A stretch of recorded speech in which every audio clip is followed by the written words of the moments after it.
soon. Yes, we are. I don't like it. I don't like it either. It's weird. Yep. It's just like, how am I supposed to really feel the energy that you're giving me when you're all the way over there? Like, you're on the other side of the city out in Langford, Yep. and I am here in Saanich, and we're in our own homes, and it's not right. No, it's not. I can't even cheers you.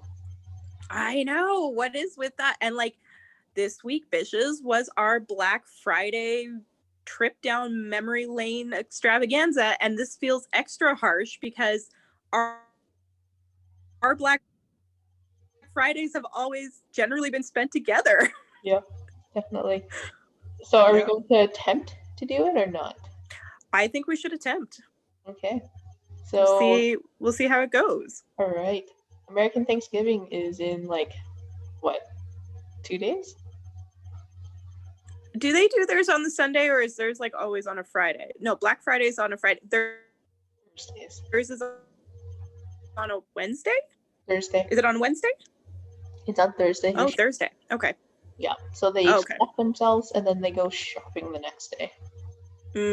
So like when they're officially like food coma, hungover, kind of starting to get hangry, and that's when they decide to join the crowds and go Black Friday shopping.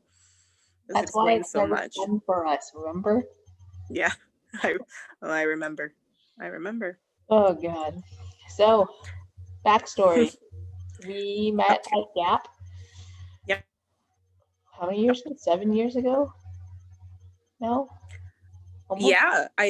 Yeah, it is 7 years ago now. That's true. Because I started working there in 2013. Right before November. Oh yeah. So right before holiday. Like I did my very first ever retail, like clothing retail Black Friday with V in 2013. And it was an experience, especially because I came on as the visual merchandising manager and I didn't really know what to expect. And Gap was much bigger than what I had been working in. And I was kind of thrown in the deep end, as I am with every job I start. I feel like they're just like, you'll figure it out. Here you go. No explanation. Yeah. And then I cry a lot. Yeah. We did spend some nights crying. We did. Yeah. No, we definitely did. I think you cried the most. Wasn't it our first visual setup together? Wasn't it right around Black Friday? Yeah. Yeah, and we were upping kids, and it was probably like 2 a.m.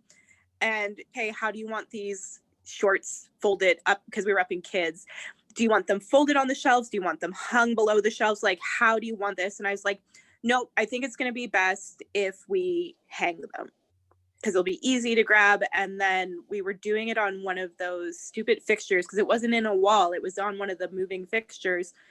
And you started hanging them. And then you were like, hey, we're definitely not going to fit them all on this fixture if we hang them. And I was like, okay, you're totally right. I think we should fold them. So then you took them all off the hangers and you had to put shelves in and like fold them. And then I came around the corner and I was like, hey, you know what? It just doesn't look very appealing. Could we like half fold them and then hang some below? And then you had to redo the shelving. And of course, I didn't pick any of the ones that weren't folded to hang. Like I picked the ones that were folded. And then you had to fold other ones. And yeah, and I'm pretty sure at that moment, that's when V loved me / was pretty much going to throw me over the banister down into adult and be like, who the fuck did we hire? Yeah, essentially. But that in turn led to so many other overnights and holidays that by the end of it, we were just dancing and singing alone in the store at like 4 o'clock in the morning when we're all hysterical. Yeah, and we would definitely, our setups, we were supposed to be done by like 3 a.m., but we were generally rolling out of that store at like 8:30, waving hello / goodbye to the opening staff coming in. And I mean, we always did a magical job. Things were always perfection, but like, I'm surprised, especially when we would do 2 or 3 of those in a row, that we didn't go crazy, like actually crazy, like lose our mind. I think we did, but I think we were just in denial. That's what kept us going. Yeah, I think that it became so normal for us that we were like, this is not crazy. This is normal. You all are crazy. Yeah. Well, we don't really do that anymore. No, I don't. After I left Gap, well, I got headhunted from Gap to go work at Forever 21 And please tell as us how that magical experience was. so yeah, I got headhunted and I became the merchandising manager for Forever 21. And that was like, see, Gap, when you merchandise, you get a picture and you make your wall based on the dimensions fit their vision as best as possible. At Forever 21, they give you a celebrity, a theme, and sometimes like a title for the shop or like a vibe. They like to call them like vibes of the shop. And that's all you got, and like maybe a color palette. And then you just made everything up because there was no guarantee of what inventory you would have. So like it was like Christmas every fucking day at Forever 21 because we opened the boxes. What do we have today? Ooh, that's gonna go in boho, or that's gonna go in free spirit, or now girl. Yeah, they all had names. Now girl was our like sexy business section. Really? Yeah. That's a Oh weird yeah. vibe. Our business section, she was hot. But yeah, all of our sections had girls. There was like boho girl, free spirit girl, now girl, our athletic girl, of course, for our fit department. But yeah, but I actually really enjoyed merchandising for Forever 21 because I don't like to be told exactly what to do. Strange, right? So I liked just going in and making everything up and making the wall designs. And because we had such a huge turnover in merchandise, because it's really fast fashion, I was doing that every single day. I was touching product and changing shops and filling and like that sort of thing. And it was such a it was incredibly overwhelming, but it was such a stretch for like your imagination and your creativity that I really liked it. But I will not lie, the reason they headhunted me was because they were in a very bad situation visually. They had, when I started, they had 26 double barred go back racks of product that people had tried on that they just couldn't get back to the floor because like there was no system, there was no organization. And I just remember on my first day being thrown into the deep end and standing there with armfuls of clothes, just like slowly turning in circles, being like, I don't know where any of this goes. And having a mild panic attack that like there is so much stuff that we are never going to fix this. But I will tell you, and proudly, that within 6 weeks, I had it down to one go back rack, and it was the one that stayed in the fitting room that we like. It was emptied every night. Things were organized. Shops were beautiful. But Black Friday in Forever 21 was a fucking nightmare. It was scary. Like people, like Forever 21 clothing, in case for anyone who doesn't know, it's cheap as shit. Like you don't need a deal on it to be getting a good fucking deal. But people would line up and then yell at us for not having things on at like 70%. Well, this is regular price. Yeah, not everything's on fucking sale. You know, you want sale, go up to the sales section and you can get a really hideous romper for like $3. Good job. You know, but like the only part about Black Friday that I actually enjoyed at Forever 21 was the only way to control the inventory and the product getting back to the floor was I got to hide in the stock room And the girls would just bring me racks of clothing from the fitting room that people had tried on, and I would like zip everything up, rebutton everything, and then I would sort it to different racks with a tag on it, and the girls would just take it back to the sections once I had like sorted it. And it's no small feat because Forever 21 was a 24,000 square foot store on 2 levels. And we had women's, men's, athletic, kids, and lingerie. And so if you can imagine in that kind of square footage, there's at least probably 100,000 pieces. Yeah. Of clothing. Oh, we also had shoes, accessories and jewelry, right? So I got to the point where on Black Friday, I had every single piece memorized. Like they would bring it to me and they'd be like, where does this go? I'd be like, boho, this goes here, this goes here. Like every single piece was memorized. And that scared me that is what my life was, that like you could show me one white top next to another white top next to another white top, and I could tell you that they did not go in the same department. Yeah. Like who has that useless skill? Detail. Us is the answer. I feel you. Yeah. Yeah. Do you remember that? I think it was our second Black Friday. That were you in fitting rooms that year? Yeah. Yeah. And you had to deal with fitting rooms, and I was put, not ringing people out, I was put on the 1 till for returns on Black Friday. So you're talking about someone who's got thick skin. That would be me after that day, because I just got yelled at for 12 hours straight by everyone who wanted to return shit. Yeah, I think after that year, we kind of made it a rule that we weren't taking any returns. Yeah. Yeah. Yeah. They were awful. Yeah. So what was fitting rooms like for you? Disaster. Yeah. I mean, that was the biggest fitting room that I have ever worked in, with 11 rooms. And usually we have to lock all of them when they're not in use. So having to unlock. Oh my God. And then not only that, but like take out armfuls, binfuls of clothes from each room and then try to process it. And then working with like 6 other people in the fitting rooms who don't really know what they're doing. Yeah. Kind of just get annoyed at one point, and you just throw everything in bin and tell them to bring it to the back and we'll deal with it another day. And if a customer asks if we have any more sizes, we'll be like, no, sorry, you waited too long. Yeah, there's only so much you can do. But the worst part is when everyone's in a mad rush and you're in fitting rooms and you go and knock and check on how they're doing, and without thinking, they kind of just open the door when they're like mid-changing. So you're like, oh, there's a pair of boobs I did not need to see today, or yeah, that happened quite a bit.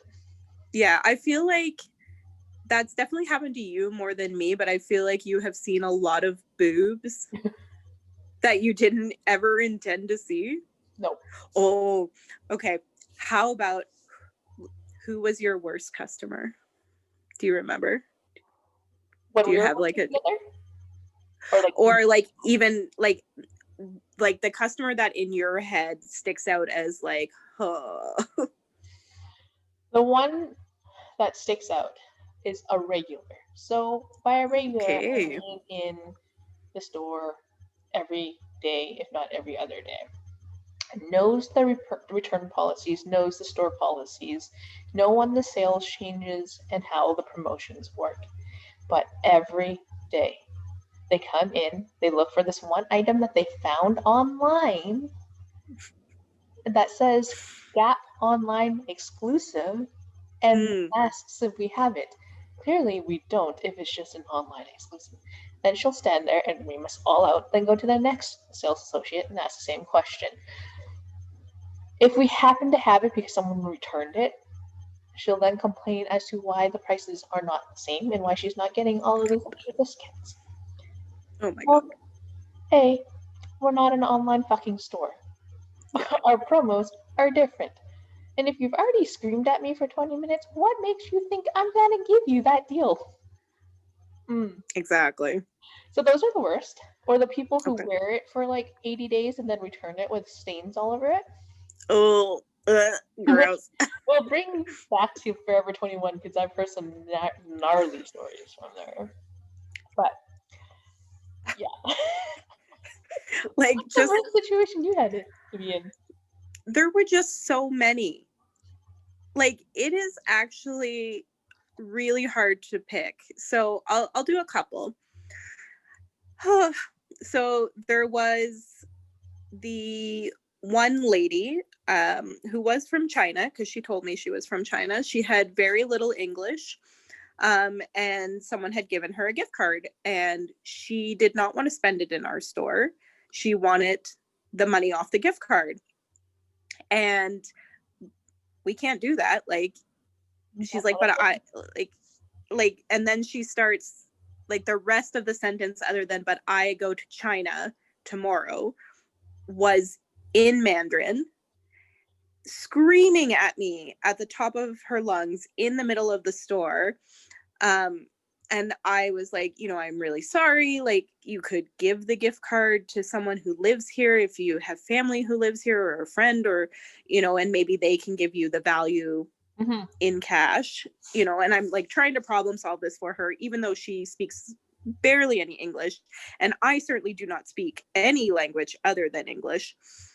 But I'm pretty sure, because she spent an hour and a half in the store yelling at me about this gift card until I had to call security because she was making people uncomfortable, that I'm pretty sure I learned the words for asshole, bitch, and useless tool in Mandarin in the course of that hour and a half, because I'm pretty sure that's what she kept saying to me. And I like remembered one of them at the time, but this was like 4 or 5 years ago now, so like I don't remember it now. But I remember at the time asking our good friend Rachel, who speaks Mandarin, what that word meant, and she's like, yeah, you were called a bitch repeatedly.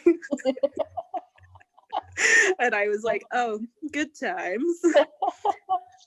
My favorite Gap customer was this woman. Remember when we had that collection of yoga pants that were highlighter colors, like the brightest colors, that you could possibly put on someone's body? And they came in the pants, and they went on clearance because no one would buy them. And we had to like give a disclaimer to the customers who were interested in them that they were sheer. And you could see through them. And I remember customers being like, oh no, then I can't buy that. But that one woman who came in, and she was a middle-aged lady, but she was feeling herself, and she's like, oh, I love these, they fit so great. And we're like, okay, but they're kind of sheer. And then she bought one in every color. And I was like, well, you might have issues with like panty lines and stuff like that. And she's like, oh no, hun, I know how to fix that. And I was like, oh no, I don't want to know what that means. And I'm thinking like she's going to wear a thong or something like that, right? I saw her a week after she had bought them, and she was wearing the most sheer one, which was the yellow one. That it was kind of the color of your glasses. Yeah. And I looked over and I was like, she is not wearing underwear at all. And that was her solution to how sheer those were. But they're still sheer. And I feel like I've seen too much. So you've seen boobs, but I've seen other things. Yeah, well, that's good. Yeah. Oh, God. Yeah. Which, remember, I now thinking about it, at the time that neon collection was kind of ridiculous. However, if they were to come out right now and not so sheer, I think it would be a hot seller. Oh, for sure. And it's like, it's funny because I went to Old Navy like a couple months ago and wanted yoga pants, and I bought like the brightest colors they had in stock, which I love them. I wear them all the time, but they are not sheer, just in case anyone was wondering. Like, I would not buy them if they were sheer. But like, yeah, so right now if they sold those colors, they would fly off the shelf. Like, ridiculous. I think Gap got it right, but the wrong time. Yeah, I think they were like too far ahead of the trend. Yeah. Yeah. Remember that one winter where we had jackets upon jackets upon jackets, and one of them was called the Gold Digger? That was the color name. And it was like, so it was my favorite moment of like Gap ever, because it was the color only existed in girls upstairs, like kids. And I remember I was merchandising and I like call you over and I was like, did you see this? And you're like, oh yeah, the puffer jacket. I'm like, no, the color name, because Gap loves to name all of their colors. And it was Gold Digger, and it was only available in girls. And I was just like, someone is getting fired. Oh god. And then they brought out the potato foiled jackets that looked like Oh, I trash. hated those. I hated those so much. They still have And them. like, and like, I don't think anyone really understands when they're purchasing these things for sale in the stores, is they are impossible to merchandise and make look good. Like, we had rafters full of these jackets afterwards that went on clearance for Boxing Day. Like, So it's like you can get winter jackets for $19.97. yeah, which originally started at like $95 or like more. $140, yeah. Yeah, like, why? But back on to Black Friday. It's an American thing. Yeah. How did it become a Canadian thing? Like, why? I don't know. Like, I'm still confused about that, because our day was always Boxing Day. Yeah. Like, ever since I was a little girl, like, we would save up our money from Christmas and we would go to Sears or the Bay, and we would just like, everything was on sale, like Boxing Day sales. Like, you lined up, but you got so much stuff, and it was like a true Canadian tradition of that's what you were doing on Boxing Day. And now we do Black Friday. Yeah, and Boxing Day is like not a thing anymore. No, and it's like very subpar, and the deals are usually better on Black Friday than on Boxing Day here in Canada. But why do we have a Black Friday? Our Thanksgiving's in October. Exactly. Like, I don't get it. Well, compared to here in the States, Black Friday, it's crazy here because, well, everyone loves a deal. But have you ever been down to the States to shop during Black Friday? No, I have not. And actually, like, I would be afraid to, because like, I'm not sure why they call it Black Friday. Do you know? But is it because so many people die every Black Friday? Possibly. They get trampled. Yeah, they get trampled to death down in the States. Like, I mean, we love a deal up here in Canada, but not enough to kill anyone for. Yeah, I don't know. But I've been down in California for Black Friday, and I will tell you this. Yeah, tell me. Into the mall, then I walked straight out of the mall. I was like, I deal with people on a regular basis. This is busy, but this is batshit crazy. Like, I'm not doing it. There are lineups outside the door parking lots. It's just insane. And the deals maybe are a little better, but if you convert it to Canadian dollars to exchange to American dollars, you're really not saving that much. But I don't get it. And isn't it true? Isn't it true down in the States, like, their best Black Friday deals are for, like, they only have a very limited number and they front load it right at the beginning of the day. So, like, if you're not lined up, camped out overnight, you're not getting the good deals? The best deals, yeah. Yeah, okay. Yeah. So, I'm good. I don't want to do Black Friday anymore. Work it nor shop it. I'm good. No. Well, and it's because how long have you been out of retail now? Like, officially out of retail? See, I can't really say because I'm officially kind of back in, very part-time. Yeah, but like, not in a like working Black Friday kind of realm. Since February. Okay, so not quite a year. No. About 8 months. Yeah. Which is wonderful. So this will be technically the first Black Friday you have not had to work then. Technically, I might go in for like 2 hours. No, don't do it. Don't do it. Think what you're thinking I know. and turn around in your mind and walk away. Yeah. Yeah. But no, it's not. I don't have to deal with that stress. I'm not responsible for it. So yeah, that's true. Amazing. Yeah. You too. Well, this is your like 5th year. No, not quite. My official last Black Friday was in 2016. So this will be year 4 of no Black Fridays. My last Boxing Day that I worked, because at Forever 21 Boxing Day was just as crazy for us as Black Friday. Black Friday did better sales, but like people still ripped that place apart. Yep. So 2016 was also my last Boxing Day, because I think my last day of actual work was the 27th of December, which was amazing. But yeah, it was something. But like, to not have to work, to be at a job now where I don't work Black Friday, really. Well, I do, but it's like, it's a normal day, you know, because I am working on Friday. But yeah, I get Boxing Day off. Like, our office is not even open. Oh, that's nice. I know. I do work, but again, different kind of work.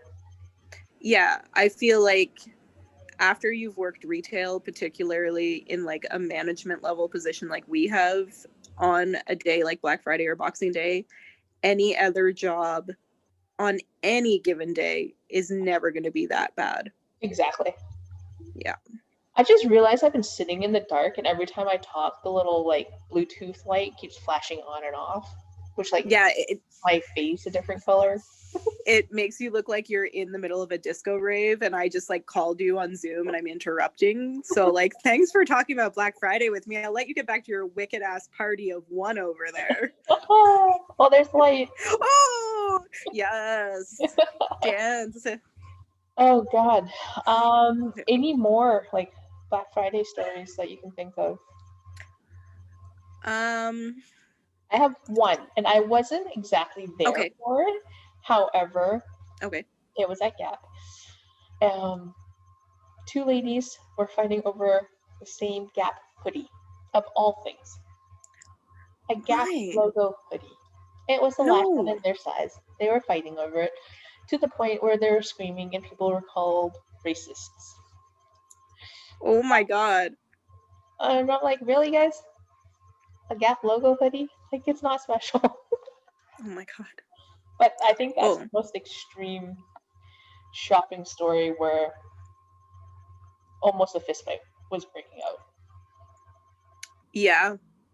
I do remember, I don't think it was on Black Friday, but I do remember the one woman who came in for a navy cardigan and made me pull all 42 of them out of stock for her, because she was convinced that it wasn't navy enough. Yes. And then she like, then she just like laid them all out and compared them.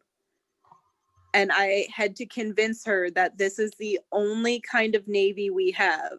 Like, there is no other navy cardigan. I'm not holding out on you. Like, that's it. Let there be light. Okay. I do have one really gross Forever 21 story for you. Oh, I think I know. I was going to ask you about it, but I wasn't too sure if it was you or Hillary that had to deal with it. Oh, there was 2 that I've had to deal with, so I don't know what Hillary's story was, but I'm sure it is equally as gross. So there was one, and Hillary might have been there. There was one where this woman tried on, I think I know what Hillary's was. Okay, but there was this woman that tried on this romper, and she was not wearing underwear, and she had her period and bled all over the romper, and then just left it in the change room, and we found it, and we had to like because it's a hazard, like it's a biohazard at that point. So we had to like pick it up using a shopping bag with our hand inside, like you would pick up poop from a dog, and like pick it up and then seal it off and like put a biohazard label on it, and we had to dispose of it in a certain way. Yeah. So there was that one. There was the one where someone peed in the corner of kids. Like, we had public washrooms at the time. Like, they peed in the corner of kids, and then they used a plus size dress, because we had plus size department too, I forgot about that, to mop it up. And then we had to, again, biohazard that. And then there was the time that someone actually used our public bathroom, because we had one for men and one for women's, and they went in the men's one.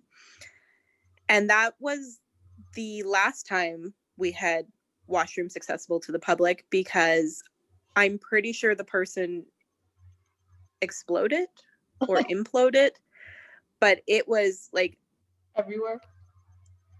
We had to shut the bathrooms down. Like, it was on the walls, it was on the ceiling, on the floor, like the mirror, like just everywhere. And we walked in and turned around and walked right back out, and we were like, no, we have to call someone. And I had to get on the phone with corporate and ask them to send us like a specialized cleaning service that specialized in biohazard waste for this cleanup. And they were like, no, just use some bleach. And we're trying to convince me. I was like, no, do you want me to send you pictures? This is not safe. I need a full-on biohazard hazmat suit from head to foot, and you are either going to send me someone or you're going to pay me danger pay. And I got so angry at the person that they were just like, no, I sent them a picture, and they were like, we will send someone in the next 10 minutes.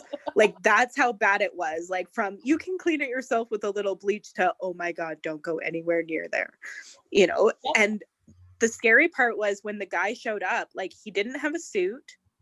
He had, like, I'm pretty sure he used our cleaning supplies, but he like walked in there and walked out 10 minutes later. And I was like, oh, he's probably going to go get more supplies. And then he never came back, and I like cracked open the door to look, and I was like, how is it so clean? Like, is he a magician? Did they send me the magician because I gave them a picture and they are terrified of me now? I can't say that happened. Well, I can't say I've dealt with that in the fitting rooms. However, two things regarding explosions. Yeah, grossness. First one, remember the dumpsters in the downtown Gap? Yeah. It kind of has a garage door. Yeah.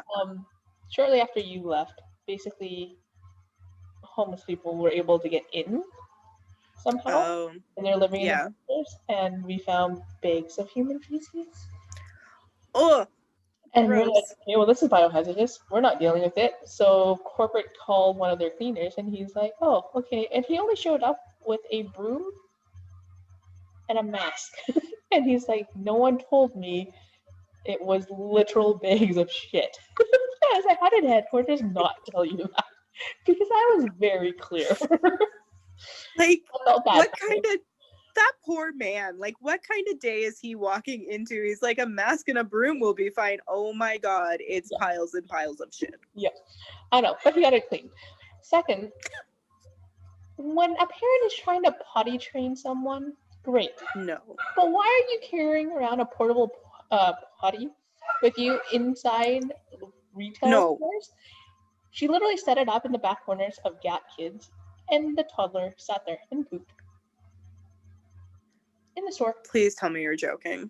No. And she went to pick it up, and it kind of just smeared all over her. And then she went and paid for her clothes. No. Yeah. So the retail stores are great. Yeah. I will tell you that after my last day at Forever 21, I never set foot back in there, because I had that place so on top of the merchandising and so organized that I was terrified to ever go back in there. And people who continued to work there like told me stories of how like it's like I left and within days the store just disintegrated. And like I wish I could say that's an exaggeration, but it's really not. Like, because they would send me pictures and I would cry at my new job because my baby died somewhere, you know. But or when I left downtown Gap and the new manager took over and I was not here for what they did to my kids section upstairs. So I just like went in there to shop for my own child and started remerching a wall, and the manager found me and was like, "Hey, can I help you with anything?" I'm like, no, I'm just fixing this shit. Yep, I remember that. Yep. But in turn, retail careers are done. It's over. Yeah. We've learned a lot. Yeah. I want to say somehow we've taken it to this particular job. I still haven't made the connections, but I'm sure there are.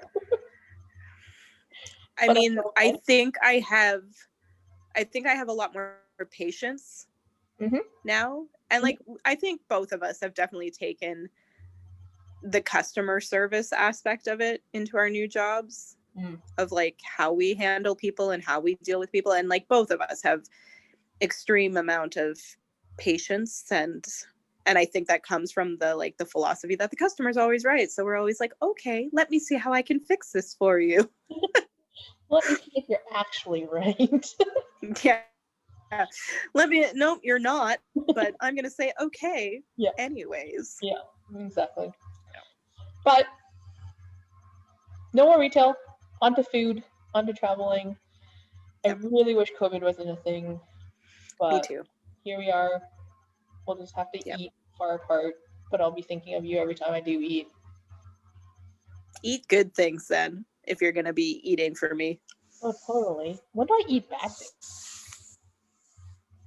What are bad things? I don't know. Just like eat a lot of cheese. I don't know. Maybe sneak some meat when your girlfriend's not looking. Yeah, and then it's like we really are having a meal together. But maybe, I don't know, next week new restrictions will occur or drop, and hopefully we can be next to each other again. Yeah. It will be so beautiful. But until then, I will continue to cook, eat, send you photos, make you drool. And amazing. And that. All right, so I guess Bishes, this is our end of our Zoom tube. We'll call it a Zoom tube. I made my own thing. It's Zoom and YouTube had a baby. So keep eating all the food together or apart. Yeah. Drinking all the wine. Remember to like, follow, and subscribe to our Facebook, Instagram, and YouTube channels at Bishes Who Eat Dishes. And don't forget to check out our website where we blog at www.bisheswhoeatdishes.com. And until next week, we will be here. Yes, with an actual food blog, not random stories. Yeah, maybe.